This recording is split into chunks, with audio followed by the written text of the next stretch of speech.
Can you name 3 songs that you feel really encourage people to be sexually pure before marriage?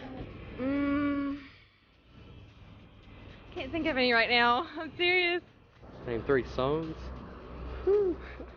I don't think there really was one. You mean in rock and roll, huh?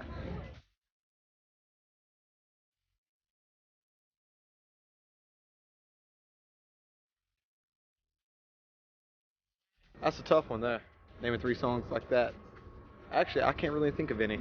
I can't think of any. There isn't any. Can you give me 2?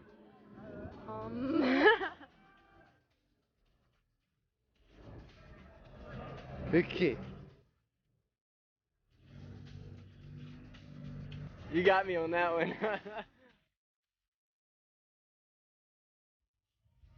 I don't know. How about if you can give me just 1 song? Remain pure.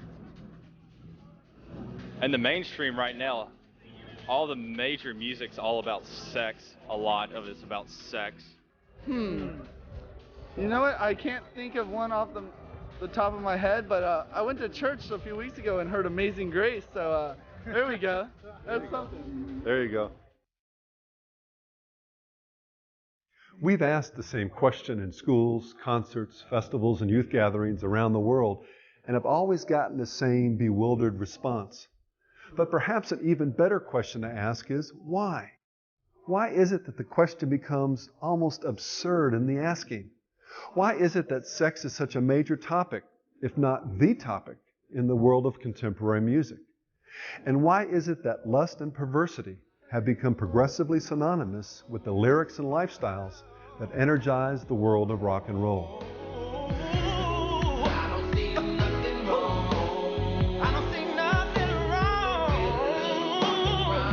It's good to know that there's a lot of people out there that don't see nothing wrong with it either.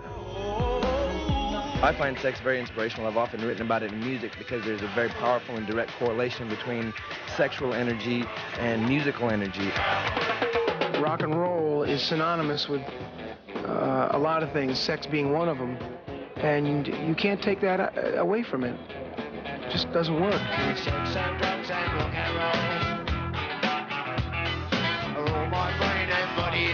I'd like to thank MTV for recognizing copulation as an art form.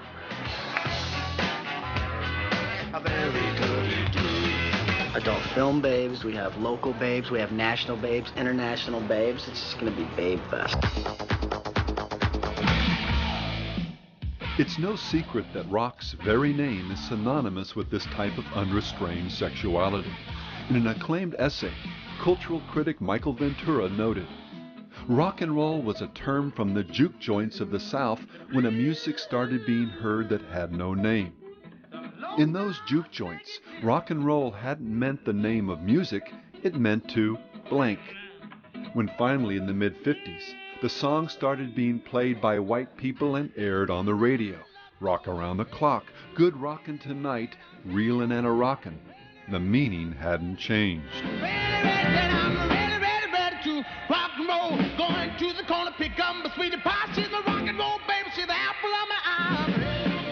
It goes without saying, however, that outside of these juke joints, juke, by the way, being an African word for bad, most people were clueless as to what both the term and the music were pointing. Ready to rock and roll.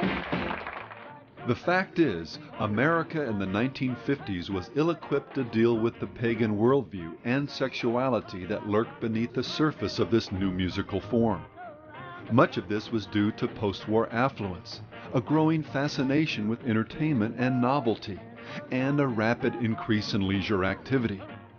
Coupled with a weakening of the traditional family, brought on by everything from evolving work patterns, new freedoms provided by the automobile, and an increasingly strong and socialistic federal government, Western culture became increasingly vulnerable to spiritual and moral decay.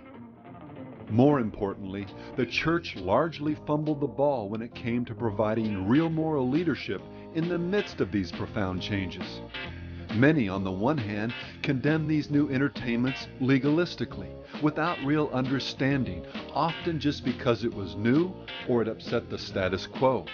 Rock and roll has got to go, and go it does. And sadly, sometimes for racial reasons. The obscenity and vulgarity of the rock and roll music is obviously a means by which the white man and his children can be driven to the level with the Negro. On the other hand, there were many who, out of apathy, ignorance, or fear, or in an effort to seem progressive and hip, either looked the other way or sometimes even approved. Well, it strikes me there's a tremendous mystique about what you're involved in here. It's much more. Sadly, Christianity had to a great extent mutated into a social convenience, what the scriptures call having a form of godliness while denying its power. And so the initiation into the fires of pagan sexuality began. In an era where sex outside of marriage was almost universally viewed as wrong, even sinful, teenagers began to dance to the coded sensuality of Little Richard, Elvis Presley, and Jerry Lee Lewis.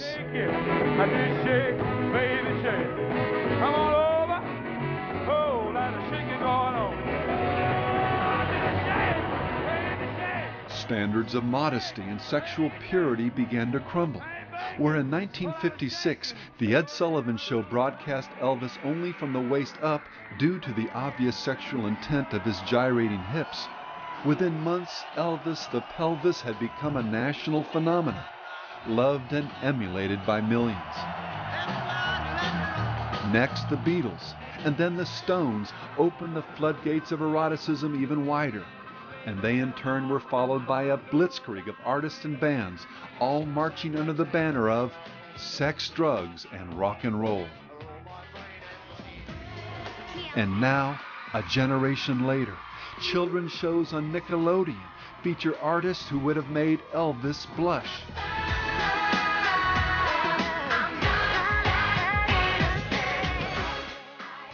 "20 years ago, Kiss was roundly condemned for their perverted lifestyles and lyrics, and their exploitation of women as sexual playthings. This is real simple.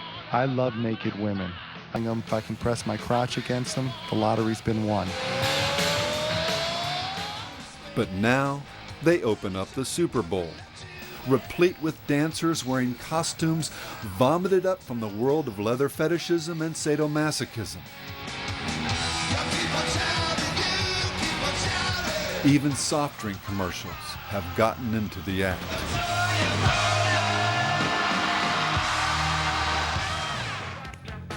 David Yao, frontman for the band Jesus Lizard, summed up our present situation well after being arrested in Cincinnati for performing naked, doing his part to fulfill rock's implicit mandate: be rebellious, push the envelope, shock the straight world.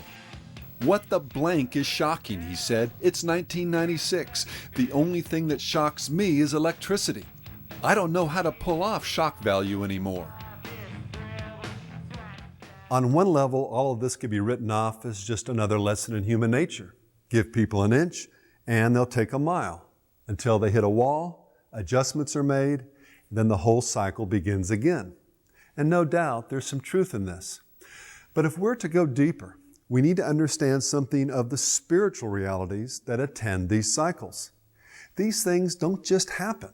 They're an inevitable byproduct of both an individual's and a culture's attitude towards God and His truth. It's nothing but sex, sex, sex.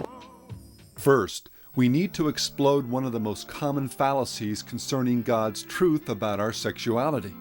God is not anti-sex. It was His idea in the first place. He designed our bodies and souls in such a way as to make it a very enjoyable act. Scripture describes the act of making love as being central to both the beginning and the living out of the marriage relationship. Husbands and wives are further encouraged in the Bible to view their bodies as belonging to their spouse in order that they might both give and receive comfort and pleasure. Sex is the vehicle for man's participation in one of life's greatest miracles, the creation of another human being. In short, sex is an enormously important, powerful, and beautiful act. So beautiful and powerful, in fact, that God has commanded that it not be cheapened and exploited by man's lust and selfishness.